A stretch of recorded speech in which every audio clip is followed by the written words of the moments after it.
आज की कहानी एक विधवा औरत पे है जो आंध्र प्रदेश की रहने वाली थी।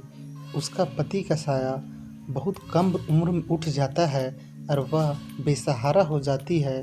उसके 2 छोटे छोटे बच्चे होते हैं जिसके पालन पोषण के लिए वह घर घर जाके मजदूरी करने लगती है।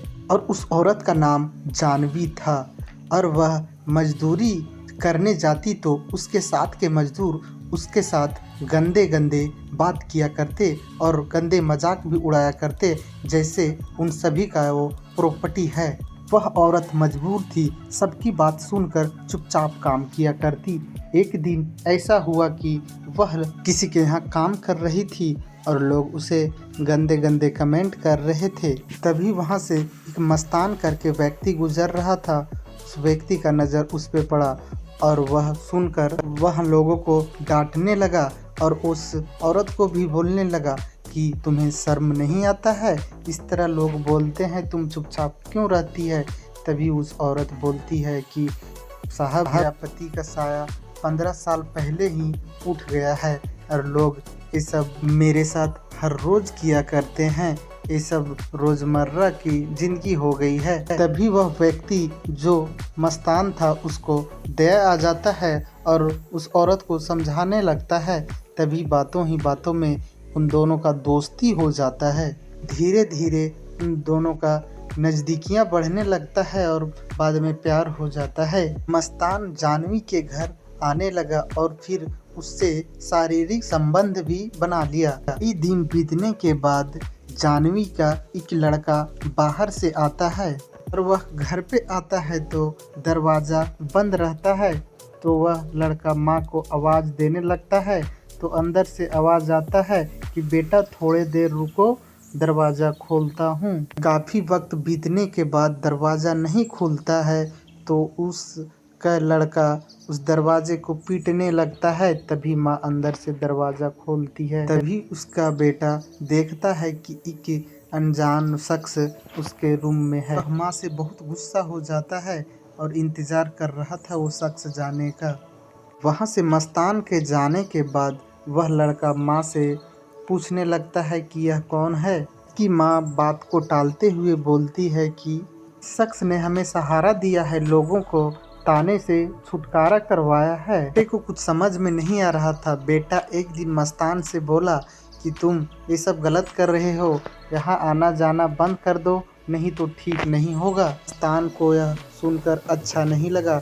मस्तान एक दिन उसके बेटे को बहुत दूर ले जाता है जहाँ कोई दूर दूर तक नज़र नहीं आता है। उस लड़के को पीटने लगता है और पीटते पीटते बोलता है कि हम दोनों के बीच में मत आओ। और उस लड़के का कहना था कि ये सब नहीं होने देंगे, अभी चलो घर, हम बताते हैं। मस्तान को और ज़्यादा ख़राब लगा और मस्तान और एक शख्स कासिम मिलकर उस लड़के को जान से मार देते हैं और एक झाड़ी में फेंक देते हैं। कुछ दिन बीतने के बाद जानवी अपने बड़े बेटे को बहुत इधर उधर खोज रही थी पर उसका बेटा कहीं पता नहीं चल रहा था। फिर मस्तान एक दिन उसके घर आता है। जानवी उससे पूछती है कि तुमने मेरे बेटे को कहीं देखा है क्या। मस्तान बोलता है कि अब तुम्हारा बेटा नहीं आएगा, तुम्हारा बेटा बहुत दूर चला गया। जानवी पूछने लगती है कि मेरे बेटे को क्या हुआ है। मस्तान बोलता है कि कासिम और हम मिलकर तुम्हारे बेटे को बहुत दूर भेज दिए, यानी कि उसको मार दिए। जानवी फुट फुट कर रोने लगती है और जानवी मस्तान को बोलती है कि अब तुम्हें यहाँ आने की ज़रूरत नहीं। वहाँ से मस्तान चला जाता है। कुछ वक्त बीतने के बाद जानवी कासिम के इंतज़ार में इधर उधर भटक रही थी। कासिम एक रोज़ उसे रास्ता में मिल जाती है और जानवी उससे प्यार भरी बातें करने लगती है और जानवी पूछने लगती है कि तुमने मेरे बेटे को मारा है क्या। जानवी कासिम से पूछती है कि तुमने मेरे बेटे को मारा है क्या। कासिम बोलता है कि मैंने तुम्हारे बेटे को नहीं मारा। जानवी बोलती है कि तुम्हें मौका जब भी मिले मेरे घर आना ज़रूर। बताए हुए जगह पे कासिम एक रोज़ जानवी के घर आ जाता है और फिर जानवी कासिम को शराब पिलाने लगती है। नशे में कासिम जानवी के साथ शारीरिक संबंध भी बनाया और जानवी ने फिर कासिम को अपने बेटे के रूप में ही मारा। कासिम को गला काट देती है जानवी और फिर पुलिस चौकी चली जाती है और बोलती है कि हमने अपने बेटे को कातिल को मार दिया है। पुलिस उसे गिरफ्तार कर लेती है और पुलिस जानवी के घर आता है तो देखता है कि सच्ची में कासिम का लाश पड़ा हुआ था। जानवी से पूछताछ के बाद मस्तान को भी पुलिस गिरफ्तार कर लेता है। फिर जानवी के रिश्तेदार ने जानवी को बेल पर रिहा कर लेता है। भी जानवी छूट जाती है और अपने घर में आकर रह रही थी। तभी पता चला कि मस्तान भी अभी जेल से बाहर आया हुआ है। जानवी घात लगाए बैठी थी। मस्तान को एक रोज़ रास्ते में देखकर उससे बात करने की कोशिश कर रही थी। मस्तान उसके सामने आने से डर रहा था। तभी जानवी जैसे तैसे उसका नंबर लेकर उससे बात करने लगती है। मस्तान भी बात करने लगता है, लेकिन मस्तान बोलता है कि तुम हमें मारोगी तो नहीं।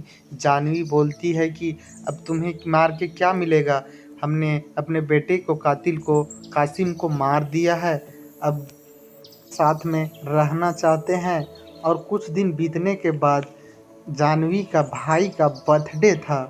भी जानवी मस्तान को इनवाइट करती है कि तुम हमारे भाई का बर्थडे में ज़रूर आना, साथ में मिलके पार्टी करेंगे। और बताए गए जगह पर मस्तान आ जाता है और जानवी, मस्तान, उसके भाई और एक जन और मिलकर बर्थडे मनाते हैं और साथ में शराब पीने लग और मस्तान को शराब ज़्यादा पिला दिया जाता है। शराब में धुत मस्तान को कुछ समझ में नहीं आ रहा था। फिर जानवी अपना बेटे के बदले लेने के लिए मस्तान पर अंधाधुंध चाकू बरसाने लगती है। कुछ देर के ही बाद उसका मौत हो जाता है। फिर उस पर पेट्रोल डालकर मस्तान को अर्ध जला देती है। उसके बाद एक गड्ढे में उसको गाड़ देती है। 2 दिन बीतने के बाद जानवी पुलिस चौकी जाती है और बोलती है कि हमने हमारे बच्चे का दूसरा कातिल को भी मार गिराया है, अब हमें गिरफ्तार कर लो। और इसी तरह वह जानवी अपना बदला ले लेती है।